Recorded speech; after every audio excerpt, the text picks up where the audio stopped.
कम समय में अच्छा प्रोडक्शन एलिमो रूट स्टॉक के ऊपर माइक्रो बडिंग तकनीक से ऑरेंज कहा जाता है। दोस्तों एलिमो रूट स्टॉक की तो हम लगभग 8 महीने से लगातार बात कर रहे हैं, जब से हमने प्लांटेशन किया है तब से। तो सबसे महत्वपूर्ण रहता है कि रूट स्टॉक तो बहुत ही बेहतरीन जो है परिणाम देगा, लेकिन उसकी सही से केयर की जाए।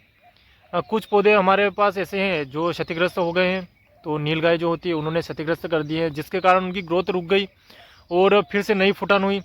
तो उनको जो है रिकवर होने में समय लगता है और फिर नई टहनियाँ बनती है, लेकिन फिर भी हम उनको बहुत ही बेहतरीन तरीके से रिकवर कर देंगे।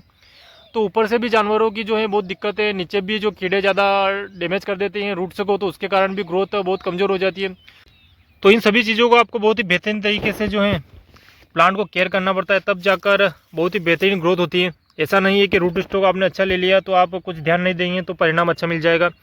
रूट स्टॉक बहुत ही बेहतरीन है, लेकिन उसके साथ उसकी केयर भी अच्छा करना आवश्यक है, उसको पोषण देना आवश्यक है, कीड़ों से बचाना आवश्यक है।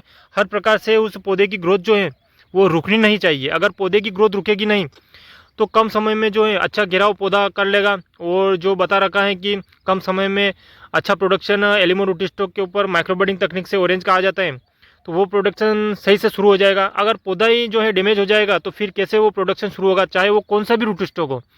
रूट स्टॉक अच्छा होना तो एक अच्छी बात है, लेकिन उसकी ग्रोथ जो है अच्छी तरीके से करना, उसको डैमेज नहीं होने देना, ये भी सबसे महत्वपूर्ण रहता है।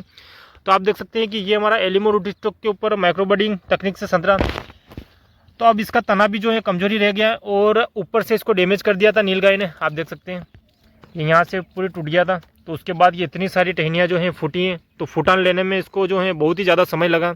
इस कारण ये पौधा छोटा रह गया है। लेकिन अब जो है इस प्रकार की ग्रोथ हो गई है, तो अब ये टहनियाँ धीरे धीरे बड़ी हो जाएगी।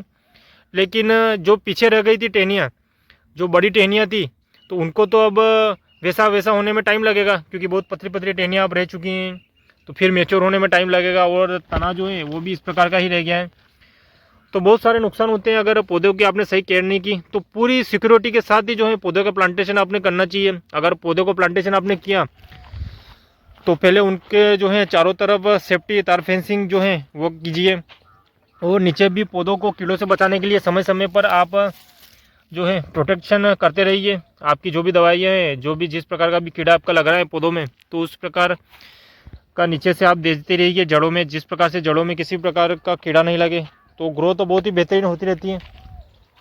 तो आपको बहुत सारे ऐसे पौधे मिल जाएंगे जो नीलगायों ने क्षतिग्रस्त कर दिए। अब ये पौधा भी हमारा नीलगाय ने क्षतिग्रस्त कर दिया था यहाँ से, तो फिर इसकी नई फुटान फूटी।